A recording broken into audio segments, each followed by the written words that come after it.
Steve, what does today mean for you guys in the cotton industry as a whole? It's Celebrate Cotton, and we all come together for that reason.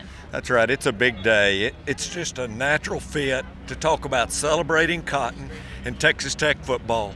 You know, what better combination is there on the high plains or south plains of Texas? How does this really help bring more awareness to the industry itself and how important it is, not just to West Texas, but all over the country? That's right. You know, a lot of us live in this area and grew up in this area and understand some of it, but we got to understand that certainly the student body that comes to Texas Tech, a lot of the faculty and staff and a lot of people that work in Lubbock don't necessarily understand what cotton means to this region, this state, and our nation's economy. So it's a day we can highlight that, and it's just a great celebration, and we're just always tickled to participate in it.